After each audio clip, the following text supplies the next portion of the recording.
अगर आपको क्लैरिटी में काफ़ी इशू होता है, जैसे आप जो सोच रहे हैं वो एकदम स्ट्रीमलाइन नहीं है थॉट प्रोसेस, या जो आपको काम दिया गया है वो एकदम स्ट्रक्चर्ड वे में नहीं हो रहा है, जैसे कोई टू डू लिस्ट नहीं है या कोई काम आपसे छूट जा रहा है, काफ़ी चीज़ें अगर आप बोल रहे हैं, तो आई वुड सजेस्ट आप लिखना चालू करें। नाउ मैं काफ़ी एक फॉरगेटफुल इंसान रहता था, काफ़ी चीज़ें मेरे को बोलने के बावजूद मैं भूल जाता था। काफ़ी चीज़ें जो मैं खुद भी सोचता था कि हाँ मुझे ये करना है, शाम को ये करना है, वो करना है, वो काफ़ी इजीली मैं भूल जाता था। बट जब से मैंने रेगुलरली जो भी मेरे टास्क हैं, जो भी मुझे ऑफिस में समझो मीटिंग में मैंने कुछ समझा है, जो भी मुझे आगे काम करना है, वो जब से मैंने लिखना चालू किया है, तब से वो काफ़ी अच्छे से मेरे दिमाग में बैठते हैं। और जो प्रॉबेबिलिटी है मेरा टास्क मिस करने की या वो काम नहीं कर पाने की, काफ़ी लो हो गई है। मैं हमेशा आसानी से वो टास्क कंप्लीट कर ही पाता हूँ टाइम पे। नाउ ये ऐसा क्यों होता है, क्यों ऐसे लिखना मैं बोल रहा हूँ बेटर है, ये लिखना और सोचने में काफ़ी फ़र्क है। अगर आप सोच रहे हो तो बस वो एक थॉट आपके दिमाग में 1 सेकंड आया, जैसे अगर आप कोई रील देख रहे हो तो 1 सेकंड दिखी, 5 सेकंड दिखी और फिर चली गई।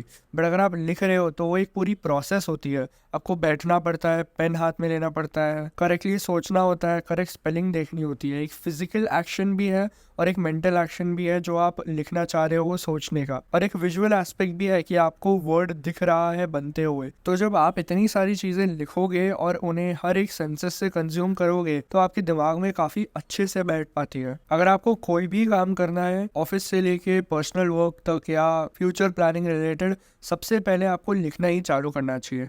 फाइनेंशियल प्लानिंग भी अगर कुछ है तो आप लिखने से चालू करो, एक कैलकुलेटर लो हाथ में और वैसे मैथ करो। काफ़ी लोग स्टार्ट करते ही एक्सेल प्रेफर करते हैं, बट काफ़ी मुश्किल हो जाता है आपका बार बार जाकर वो एक्सेल रेगुलर बेसिस पे देखना। मेरा ही केस ले लो, मैं पहले यूट्यूब वीडियो की स्क्रिप्ट कंप्यूटर में टाइप करता था और फिर कंप्यूटर से बड़ी स्क्रीन करके देखता रहता था। बट जब से मैंने ऐसे स्क्रिप्ट लिखना चालू करा है, काफ़ी वक्त तो मुझे स्क्रिप्ट देखनी ही नहीं पड़ती है। मैं ऑटोमेटिकली गाइडलाइंस समझ जाता हूँ और ऑटोमेटिकली सब थॉट्स फ्लो होने लग जाते हैं। मैं अगर कुछ मेरी पर्सनल फाइनेंस की भी प्लानिंग कर रहा होता हूँ, जैसे मुझे कोई बाइक परचेस करनी है या मुझे एक अमाउंट ऑफ वेल्थ चाहिए मेरे स्टॉक ट्रेडिंग अकाउंट में या ऐसे कुछ में, तो मैं पहले लिख के स्टार्ट करता हूँ कि हाँ लिखते हैं पहले मंथली बाय मंथली मुझे कितना बचाना पड़ेगा। अब उतना बचाऊंगा तो मुझे क्या क्या चीज़ें कट ऑफ करनी पड़ेगी। अगर आप एक बार लिखते हो तो वो चीज़ थोड़ी सॉलिडिफाई हो जाती है एक फिजिकल वे में, और आप उसे कभी भी ऐसे उठा के रेफर कर सकते हो।